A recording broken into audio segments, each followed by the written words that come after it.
નમસ્કાર. ધોરણ 6 ના બાળકોનું ફરી એકવાર સ્વાગત છે. થોડાક કારણોસર આપણે વચ્ચે વિડીયો નહોતા અપલોડ કરી શક્યા. હવે આપણે એ કઈ વાતની આપણે લાંબી ચર્ચા નથી કરવી. આજે આપણે સીધા આપણા પાઠની અંદર જઈએ તો આપણે બીજા પાઠના 5મા ભાગમાં પહોંચ્યા છીએ. તમે 2.2 સ્વાધ્યાય સુધીનું કામ છે એ કર્યું હશે. આજે આપણે આગળ કંઈક નવું શીખવાનું છે. તો આજનો આપણો પોઈન્ટ છે પૂર્ણ સંખ્યાઓનું સ્વરૂપ. કોઈ પણ સંખ્યા છે એને આપણે અલગ રીતે દર્શાવવું અથવા તો એના જુદા જુદા સ્વરૂપો છે એમાં આપણે એને ગોઠવણી કરવી. તો પહેલા સમજવા માટે આપણે પૂર્ણ સંખ્યાને બિંદુઓ દ્વારા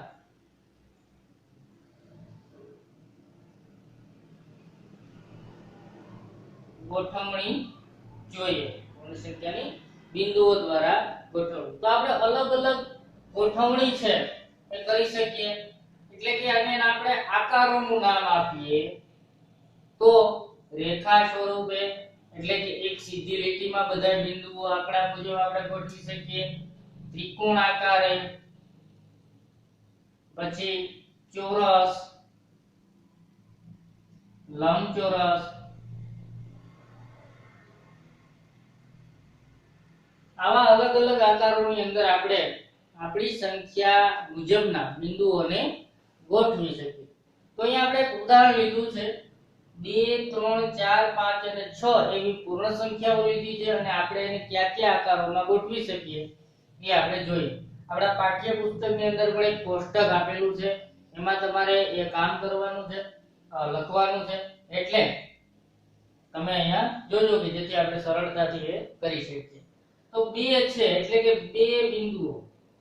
તો હું માત્ર એને રેખા સ્વરૂપે ગોઠવી શકીશ. ત્રિકોણાકાર, ચોરસ કે લંબચોરસમાં એ ગોઠવાશે નહીં. 3 ની વાત કરીએ તો એક આપણે યાદ રાખવાનું કે કોઈ પણ સંખ્યા હોય એને આપણે રેખા સ્વરૂપે તો ગોઠવી જ શકીએ. બીજા આકારોની અંદર આપણે જોઈએ તો ત્રિકોણને હું 3 ને હું ત્રિકોણ સ્વરૂપે ગોઠવી શકીએ. એક ઉપર અને બે નીચે, એટલે આ એક ત્રિકોણ આકાર છે એ આપણે બને છે. બરાબર? આ પૂર્ણ સંખ્યા છે એનું આ બિંદુઓ સ્વરૂપ છે. બિંદુ સ્વરૂપે આપણે એને ગોઠવા 1 2 અને 3 એવી રીતે. ચોરસ કે લંબચોરસમાં આપણે 3 ને નહીં ગોઠવી શકીએ એના બિંદુઓને. 4 છે તો આપણે કીધું એ પ્રમાણે એક રેખામાં તો ગોઠવી શકીએ, પણ 4 ને આપણે ત્રિકોણ આકારે એના બિંદુઓને ન ગોઠવી શકીએ. હા, ચોરસ ગોઠવી શકીશું. બરાબર? આ છે એક સરસ ચોરસ આકૃતિ ગોઠવી શકાય. લંબચોરસ પણ 4 ને ન ગોઠવી શકાય. 5 છે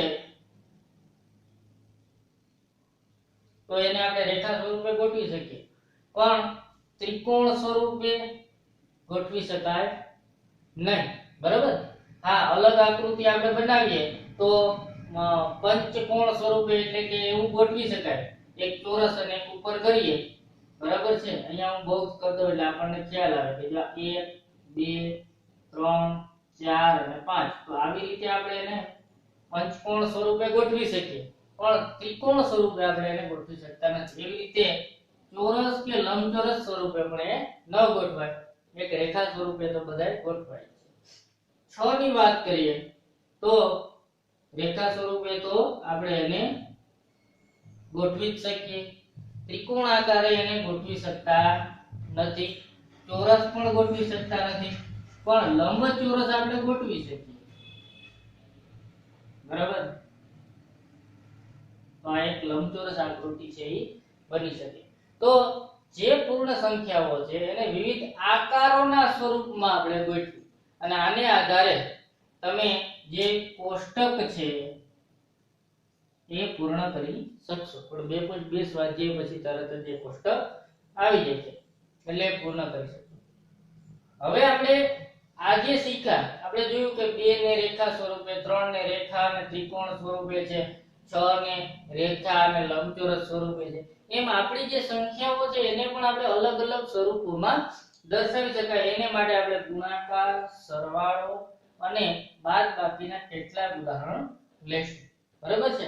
અને આપણે જે સરળતા અથવા તો જે આપણા પાઠ્યપુસ્તકની અંદર આમ તો બધી સંખ્યાઓ જેટલી છે એને અલગ અલગ સ્વરૂપે લખી શકાય। આપણે એક ઉદાહરણ લઈએ બરાબર કે ભાઈ 5 છે એને હું કેવી રીતે લખી શકું, તો હું 5 ને આમ પણ લખી શકું, 6 ઓછા 1 લખી શકું, 10 ઓછા 5 પણ લખી શકું, અથવા તો 100 ના છેદમાં 20 પણ લખી શકું બરાબર। આમ 5 ને હું અસંખ્ય રીતે લખી શકું। તો આના બધાય સ્વરૂપ જ છે અલગ અલગ પ્રકારના, પણ આપણે અહીંયા કેટલા જેમ કે 9 99 એને સાથે સાથે 5 25 15 એવા સ્વરૂપો છે એને આપણે ગોઠવણી કરી અને લખશું। તો અહીંયા પહેલામાં 4 ઉદાહરણ આપેલા છે, 2 સરવાળા અને 2 બાદબાકીના ઉદાહરણો છે। તો 117 + 9 છે। તો અહીંયા આપણે જોઈએ કે પ્લસ કરીએ તો આપણે 10 તો મૂકવો પડે અને એવું થાય બરાબર છે। તો હું અહીં આવું કરી શકું કે 117 9 એટલે શું, તો 9 નું સ્વરૂપ હું આમ લખી શકું 10 ઓછા 1 બરાબર ને, 10 માંથી 1 જાય એટલે 9 જ આવે। અને હવે આ બેનો સરવાળો મારે સરળ થઈ પડે, 117 વત્તા 10 એટલે 127 ઓછા 1 વધ્યા છે એટલે 126। તો અહીંયા મારે ક્યાંય પણ દસકો વધી મૂકવી પડી નહીં, મેં 9 નું સ્વરૂપ રાખ્યું 10 ઓછા 1 એ સ્વરૂપે લીધું તો 117 અને 10 તો 127 થઈ ગયા અને 1 બાદ કર્યો એટલે 126। જો આપણે 117 માંથી 9 બાદ કરીએ તો પણ સોરી 117 માં 9 ઉમેરીએ તો પણ 126 જ આવે।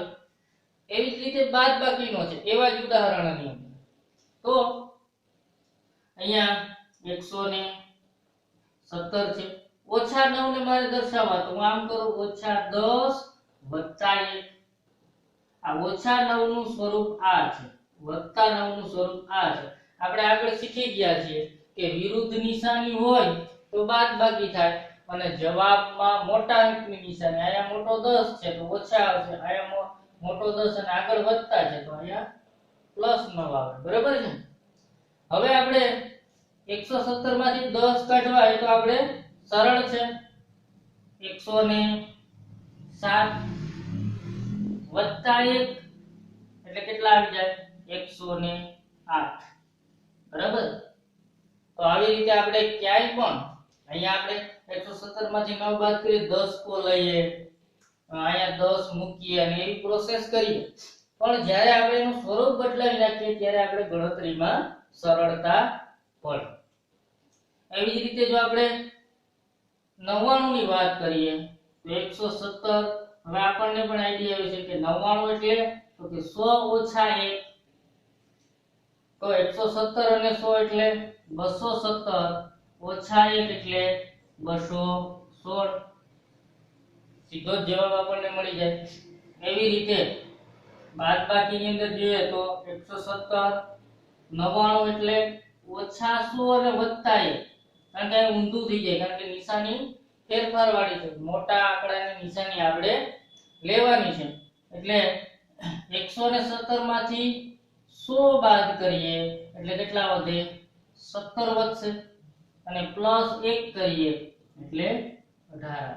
એટલે કે આવી રીતે આપણે ગણતરી સરળતાથી કરી શકીએ। એટલે આપણે લખી શકીએ કે 9 99 999 વગેરે ના સરવાળા અને બાદબાકી સરળ કરી શકાય બરાબર। તો આવી રીતે સંખ્યાઓનું સ્વરૂપ બદલાવવામાં આવે ત્યારે સરવાળા અને બાદબાકી જે છે એ આપણને ખૂબ સરળ છે એ પડે। હવે આપણે આગળ જઈએ ગુણાકારની અંદર, તો ગુણાકારમાં પણ આપણે એવું કરી શકીએ। તો અહીંયા 9 99 અને 999 એવું છે આપેલું છે, તો આપણે જોયું પ્રમાણે કે 84 ગુણ્યા હું આમ લખી શકું 10 10 ઓછા 1 બરાબર. હવે 84 10 ઓછા 1 તો આપણે વિભાજનનો નિયમ છે એ ભણ્યા હતા કે બંને સાથે ગુણાકારમાં છે, તો 84 ગુણ્યા 10 એટલે 840 ઓછાની નિશાની 84 ગુણ્યા 1 એટલે 84. આપણે પ્રશ્ન થાય કે સાહેબ આ તો હજી આપણે 10 તો લેવો પડશે.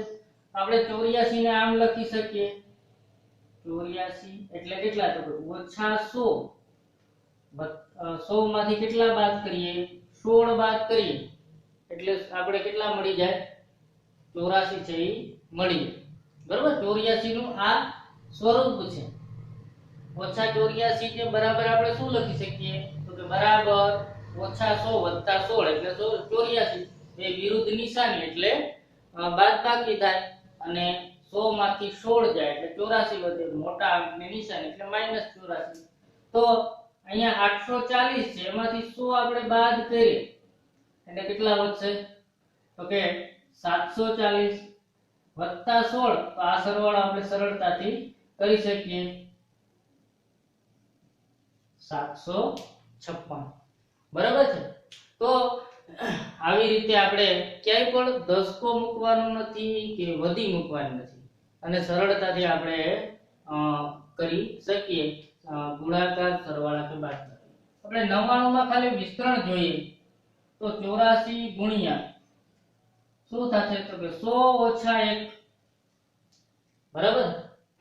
100 ઓછા 1 કરીએ એટલે 8400 ઓછા 84 થઈ જાય બરાબર.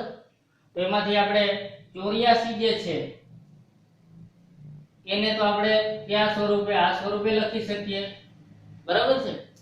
એટલે એ સ્વરૂપે લખી શકીએ એટલે કેટલું થાય તો કે 8400 માંથી 100 જશે એટલે 300 વત્તા 16 એટલે 8300 ને બરાબર.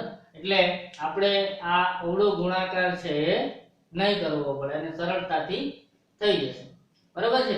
અહીંયા મેં એક સ્ટેપ ઓછું લખ્યું છે 84 ને સીધા -100 પ્લસ 16 એવું કર્યું એટલે 100 છે આમાંથી બાદ થઈ જાય 8400 માંથી 8300 વત્તા 16 એવી રીતે થઈ શકે. તમે પણ જાતે અલગ સંખ્યા લઈને કરી શકો.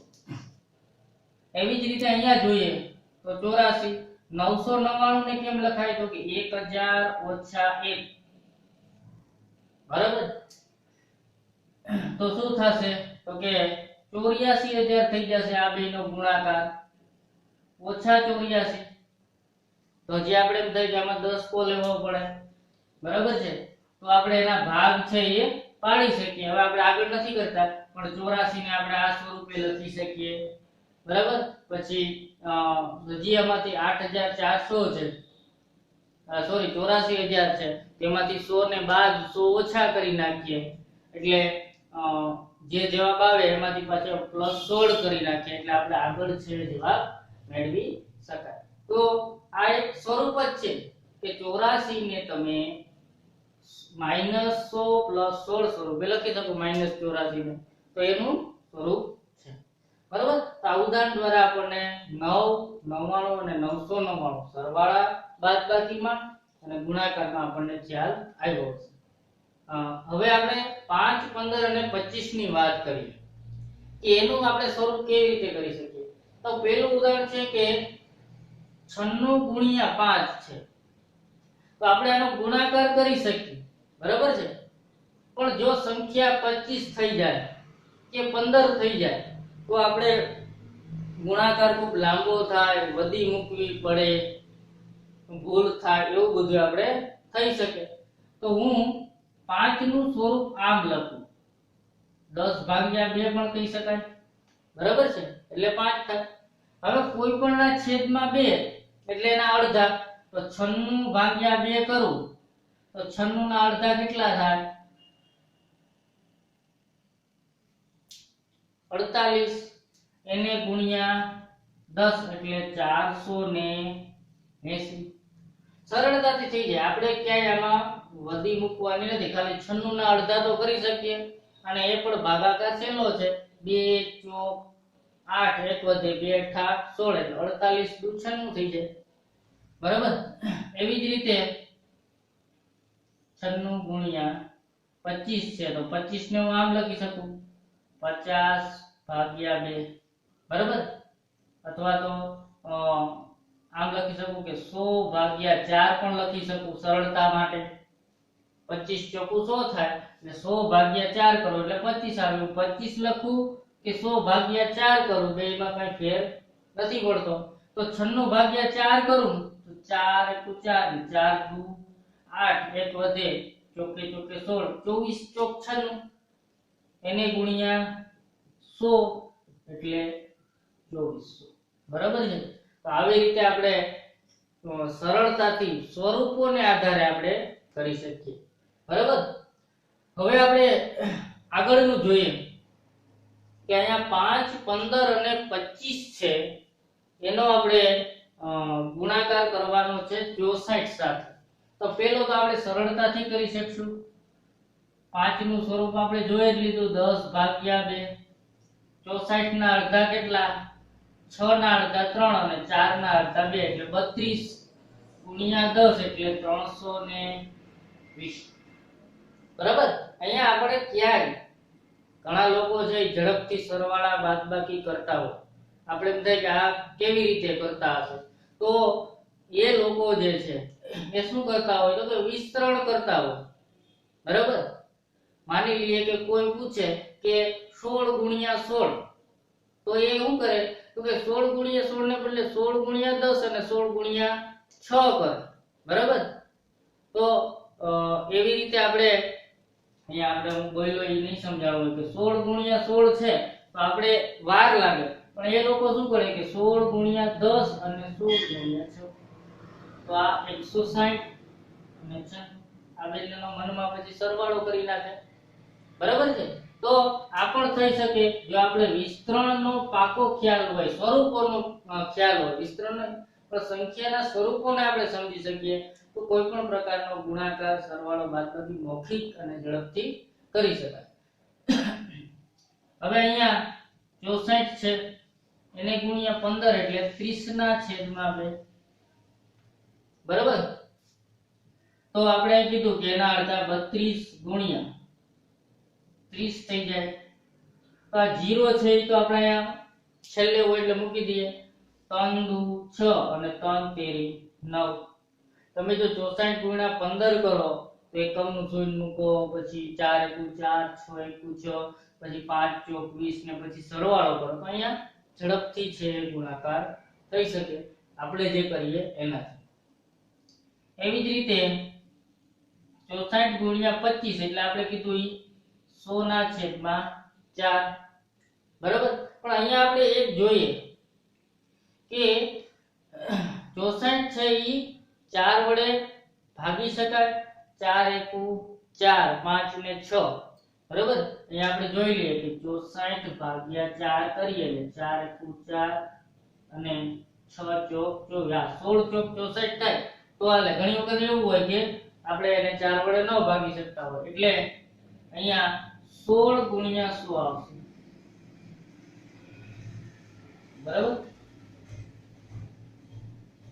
તો 16 ગુણ્યા 100 એટલે 1600 તો આવી રીતે આપણે ગણિતની અંદર જેટલી તમે પ્રેક્ટિસ કરશો એટલું વધુ ને વધુ આપણને જાણકારી મળશે સરવાળા બાદબાકી ગુણાકાર ઝડપથી કરી શકશું અને મોટી મોટી ગણતરીઓને પણ આપણે નાની બનાવી અને સાચા જવાબો સચોટ જવાબો મેળવી શકીએ તો આજે આપણે પૂર્ણ સંખ્યાઓના સ્વરૂપો અને કેટલાક ઉદાહરણો જોયા એને આધારે તમારું જે આ એક થોડાક દાખલા છે 6-8 જેટલા એ હોમવર્ક તરીકે તમે ઝડપથી નોંધી લ્યો બરાબર છે આપણે જે કામ કર્યું છે એના જેવા દાખલાઓ છે તો આજે આપણે આટલું રાખીએ થેન્ક યુ